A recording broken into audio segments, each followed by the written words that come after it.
ওয়ালাইকুম ওরহমতুল্লাহি ওবারাকাতু। আশা করি আপনারা সকলেই ভালো আছেন। আল্লাহ তাআলার অশেষ দয়ায় আলহামদুলিল্লাহ আমিও ভালো আছি। প্রিয় দিনদার মুসলমান ভাই ও বোনেরা, আজকে আমরা জানব আজানের পর কোন দুটি আমল করলে আল্লাহ রব্বুল আলামিন খুশি হয়, কোন দুটি আমল করলে আমাদের আমল নামায় নেকি দ্বারা আল্লাহ তাআলা ভরপুর করে দিবেন। আজানের পর আমাদের কি করা উচিত, আজানের জবাব আমরা কিভাবে দেব, আজান সম্পর্কে সংক্ষেপে আলোচনা করব ইনশাআল্লাহ। যদি আপনারা জানতে চান, শিখতে চান, তাহলে আজকের এই গুরুত্বপূর্ণ আলোচনাটি শুরু থেকে শেষ পর্যন্ত মনোযোগ দিয়ে শুনতে হবে।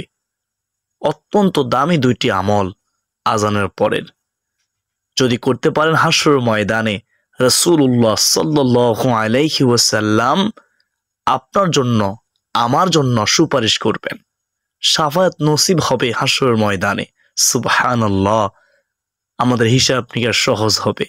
হাউজে কাউসার আমরা রাসূলুল্লাহ সাল্লাল্লাহু আলাইহি ওয়াসাল্লামের মাধ্যমে পান করতে পারবো। সুবহানাল্লাহ, বিজলি গতে পুসিরাত পার হব, হাসতে হাসতে আমরা জান্নাতে চলে যাব। শুধু তাই নয়, আল্লাহ রব্বুল আলামিন আমার আপনার জীবনের সমস্ত গুনাহ মাফ করে দিবেন। প্রিয় মুসলমান ভাই বোনেরা, মূল আলোচনা যাওয়ার পূর্বে চলুন একটু প্রার্থনা করে নেই। হে মহান দয়ালু প্রেমময় আল্লাহ, আপনি আমাদের জীবনের সমস্ত গুনাহ মাফ করে দিন। আমাদেরকে আজকের গুরুত্বপূর্ণ আলোচনা শুনে আমল করার তৌফিক দান করুন। সকলে বলি আল্লাহুম্মা আমিন। আমরা প্রথমে আজান সম্পর্কে সংক্ষেপে জেনে নেই। আজান শব্দটি আরবি শব্দ, যার অর্থ হলো আহ্বান করা, ডাকা। 5 ওয়াক্ত নামাজ পড়া হচ্ছে ফরজ বিধান, আর এই 5 ওয়াক্ত নামাজের পূর্বে আজান দেওয়া হচ্ছে সুন্নতে মুআক্কাদা।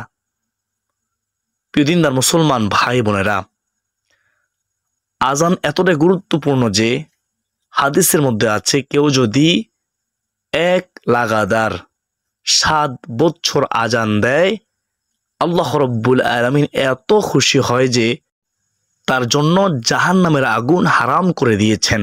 সুবহানাল্লাহ, এর চেয়ে সুসংবাদ আর কি হতে পারে।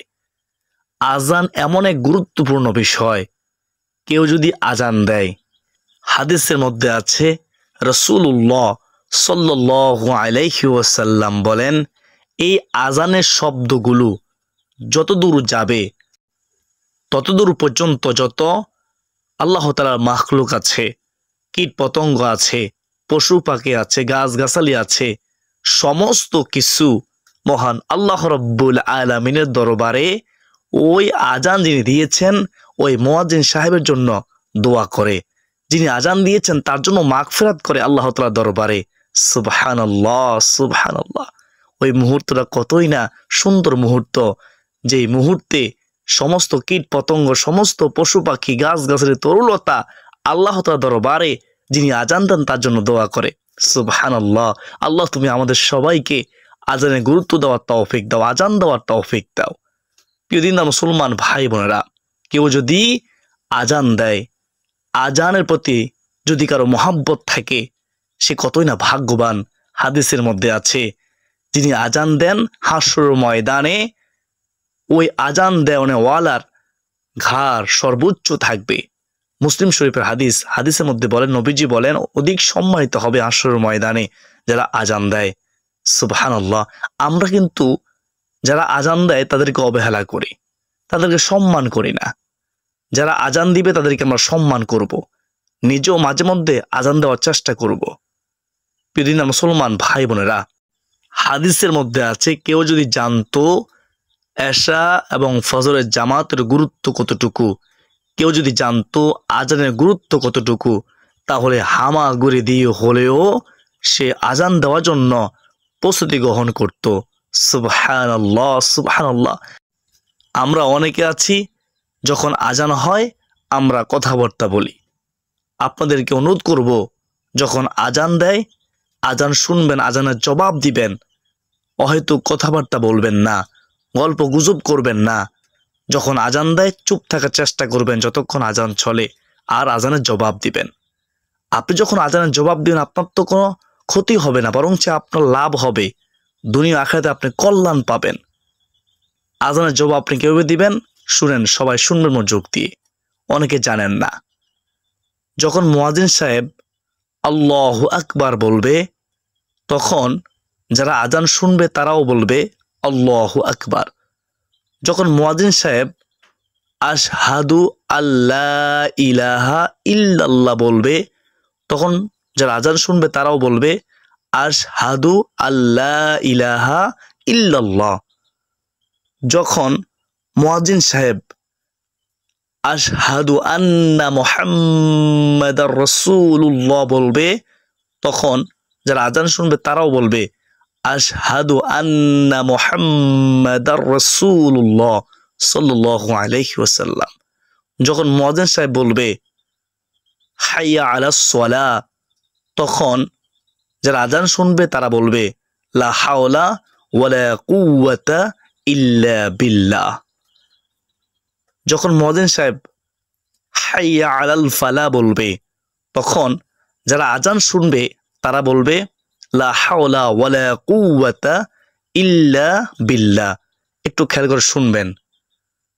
তারপরে যখন মুয়াজ্জিন সাহেব বলবে আবারও আল্লাহু আকবার, তখন যিনি আজান শুনবেন তিনিও অনুরূপ বলবেন। যখন মুয়াজ্জিন সাহেব বলবে লা ইলাহা ইল্লাল্লাহ, তখন যারা আজান শুনবেন তারাও একসাথে বলবেন লা ইলাহা ইল্লাল্লাহ। এইভাবে সুন্দরভাবে উত্তমভাবে আপনারা আজানের জবাব দিবেন। আজানের জবাব কেন দিবেন? আজানের জবাব আমরা দেব একমাত্র আল্লাহকে খুশি করার জন্য, আল্লাহকে সন্তুষ্টি করার জন্য, আল্লাহ তাআলার রহমত পাওয়ার জন্য, আল্লাহ তাআলার দয়া পাওয়ার জন্য। প্রিয় মুসলমান ভাই বোনেরা, এভাবে আজানের জবাব দিবেন। এভাবে আজানের জবাব দেওয়ার পরে আপনার শেষে একটি আমল করবেন, দুরূদ শরীফের আমল। এক নম্বরে কোন আমল করবেন? দুরূদ শরীফের আমল করবেন। সেটা হচ্ছে আপনি যে কোন দুরূদ শরীফ পড়তে পারেন। আজানের পরে দুরূদ শরীফ পড়া হচ্ছে সুন্নত। মনে রাখবেন, আপনি পড়তে পারেন সাল্লাল্লাহু আলাইহি ওয়াসাল্লাম, সাল্লাল্লাহু আলাইহি ওয়াসাল্লাম। দুরূদ শরীফ পড়লে সাথে সাথে আল্লাহ তাআলার পক্ষ থেকে পুরস্কার পাওয়া যায়। দুরূদের আমল এত দামি আমল যে দুরূদ শরীফ পড়ার সাথে সাথে 10টি গুনাহ ক্ষমা হয়ে যায়, 10 গুণ সম্মান বৃদ্ধি হয়, 10টি রহমত নাজিল হয়, 10টি নেকি আল্লাহ তাআলা দান করেন। সুবহানাল্লাহ। বেশি বেশি করে দুরূদ শরীফ পড়বেন, মহব্বতের সাথে দুরূদ শরীফ পড়বেন। মনে রাখবেন, দুরূদের আমল এত দামি আমল যে আমল স্বয়ং আল্লাহ তাআলা করেন, ফেরেশতারাও করেন, সবসময় করতেই থাকবেন। সুবহানাল্লাহ। দুরূদ পড়লে সম্মান বৃদ্ধি হয়, দুরূদ পড়লে অভাব দূর হয়, দুরূদ পড়লে গুনাহ মাফ হয়, দুরূদ পড়লে রহমত বর্ষিত হয়, দুরূদ পড়লে আমার আপনার সকল সমস্যার সমাধান হবে ইনশাআল্লাহ। বিন্দু মাত্র সন্দেহ নেই। শুধু মহাব্বত থাকতে হবে অন্তরের মধ্যে, একমাত্র আল্লাহকে খুশি করার জন্য, রাসূলুল্লাহ সাল্লাল্লাহু আলাইহি ওয়াসাল্লামকে খুশি করার জন্য দুরূদ শরীফ পড়তে হবে। তো আশা করি সকলে বুঝতে পেরেছেন। সাল্লাল্লাহু আলাইহি ওয়াসাল্লাম এই দুরূদ শরীফটি পড়তে পারেন, অথবা দুরূদ ইব্রাহিম একবার পড়তে পারেন। আপনার কাছে যে দুরূদ ভালো লাগে সেটাই পড়তে পারেন। তো তারপরে 2 নম্বর যে আমলটি করবেন সেটা হচ্ছে রাসূলুল্লাহ সাল্লাল্লাহু আলাইহি ওয়াসাল্লামের শিখানো মাসনুন দোয়া, আজানের পরের দোয়া। আল্লাহুম্মা আমার সাথে পড়বেন অথবা শুনবেন মনোযোগ দিয়ে, মিলিয়ে দেখুন আপনাদের ভুল হয় কোথায়। যদি ভুল হয়ে থাকে সঠিক করে নেবেন, অথবা আমার যদি ভুল হয় আপনারা কমেন্টে জানাবেন ইনশাআল্লাহ। আল্লাহুম্মা রব্বা হাযিহিদ দাওয়াতিত তাম্মাহ ওয়াস-সালাতিল কায়িমাহ আতি মুহাম্মাদানিল ওয়াসিলাতা ওয়াল ফাদিলা والدرجة الرفيعة وابعثه مقاما محمودا الذي وعدته وارزقنا شفاعته يوم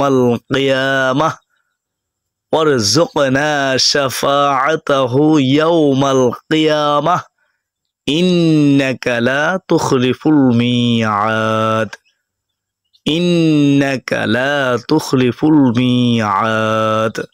এভাবে মোহাব্বতের সাথে রাসূলুল্লাহ সাল্লাল্লাহু আলাইহি ওয়াসাল্লামের শিখানো আজানের পরের মাসনুন দোয়াটি পড়ে নেবেন একবার। আশা করি সকলে বুঝতে পেরেছেন আজানের জবাব কিভাবে দিতে হবে, আজানের পরে কোন দুটি আমল করতে হবে। আবার সংক্ষেপে বলতেছি, আজানের জবাব দিবেন, তারপরে একবার দুরূদ শরীফ পড়বেন, তারপরে আজানের পরের মাসনুন দোয়াটি একবার পড়ে নেবেন। আশা করা যায় যদি আমরা 5 ওয়াক্ত নামাজের যখন আজান হবে তখন যদি আজানের জবাব দিতে পারি এবং পাশাপাশি এই দুটি আমল করতে পারি, আমার আপনার কপাল খুলে যাবে। আজ থেকে শুরু করে দিন, নিয়ত করুন যে যখন আজান হবে আমি আজান শুনে কথাবার্তা বলবো না, গল্প গুজব করব না, সময় নষ্ট করব না, চুপ থাকবো আর আজানের জবাব দেব এবং আজানের পরে আমি দুরূদ শরীফ পড়ব। নিয়ত করে ফেলুন যে আমি আজানের পরের মাসনুন দোয়াটি রাসূলুল্লাহ সাল্লাল্লাহু আলাইহি ওয়াসাল্লামের শিখানো দোয়াটি পড়ব। আমার বিশ্বাস যদি আপনি নিয়ত করতে পারেন, আল্লাহ তাআলার কাছে সাহায্য চাইতে পারেন, অবশ্যই আপনি সদা সর্বদাই আজানের জবাব দিতে পারবেন, আজানের দোয়াটি পড়তে পারবেন এবং দুরূদ শরীফ পড়তে পারবেন ইনশাআল্লাহ। আর যখন পড়বেন তখন থেকে আপনি নিচ্ছকের ফলাফল থেকে অবাক হয়ে যাবেন। আল্লাহ রাব্বুল আলামিন আমাকে, আপনাকে, আমাদের সবাইকে আজানের সঠিক জবাব দেওয়ার, আজানের পর দুরূদ শরীফ পড়ার এবং দোয়াটি পড়ার তৌফিক দান করুন। সকলে বলি আল্লাহুম্মা আমিন। অনেকে প্রশ্ন করে থাকেন, হুজুর আজানের সময় যদি কেউ টয়লেটে থাকে তখন কি করবে, তখন কি আজানের জবাব দিতে পারবে? শুনেন, উত্তর হচ্ছে, অনেকে প্রশ্ন করে থাকে, বুঝবেন কথাটি। যদি কেউ টয়লেটের ভিতরে থাকে তখন যদি আজান হয়ে যায়, আজান চলতেছে, তখন সে টয়লেটের ভিতরে চুপ থাকবে, সে আজানের জবাব দিবে না। প্রিয় মুসলমান ভাই বোনেরা, আশা করি সকলে বুঝতে পেরেছেন। যখন কেউ খাবার খাচ্ছে, খাবার খাওয়ার সময় আজান দিতেছে, এমন সময় সে কি করবে? সে তার খাবার খাবে, আজানের জবাব দেওয়া লাগবে না। অনেকে প্রশ্ন করে থাকে, শুনবেন প্রশ্নটি কি, যে আমাদের মহল্লায় অনেকগুলো মসজিদ আছে, ফানজেগানা মসজিদও আছে, তো আমি কয়টি আজানের জবাব দেব? আপনারা একটি আজানের জবাব দিলেই সওয়াব পেয়ে যাবেন ইনশাআল্লাহ। সবগুলো আজান জবাব দিতে হবে এমন কোনো বাধ্যবাধকতা নেই, একটি আজানের জবাব দিলেই হবে। আশা করি বুঝতে পেরেছেন। প্রিয় মুসলমান ভাই বোনেরা, আল্লাহ রাব্বুল আলামিন আমাদের সবাইকে আজানে গুরুত্ব দেওয়ার, 5 ওয়াক্ত নামাজ আদায় করার, হালাল হারাম মেনে চলার, হারাম থেকে বেঁচে থাকার তৌফিক দান করুন। সকলে বলি আল্লাহুম্মা আমিন। আমি মনে করি যেহেতু আজকের ভিডিওটি অনেক গুরুত্বপূর্ণ ছিল, তাই আপনারা ভিডিওটি শেয়ার করে দিবেন ইনশাআল্লাহ। অসংখ্য মানুষ আজান সম্পর্কে জানবে, আজানের জবাব দেবে এবং আজানের পরে 2টি আমল করবে ইনশাআল্লাহ। আপনার সওয়াবের ভাগীদার হবেন। আজকের জন্য এই পর্যন্তই। সকলের সুস্বাস্থ্য কামনা করে বিদায় নিচ্ছি। আবার দেখা হবে অন্য কোনো দিন, অন্য কোনো গুরুত্বপূর্ণ ভিডিও নিয়ে ইনশাআল্লাহ, যদি বেঁচে থাকি। ওয়া মা আলাইনা ইল্লাল বালাগ। আসসালামু আলাইকুম ওয়া রাহমাতুল্লাহি ওয়া বারাকাতুহু।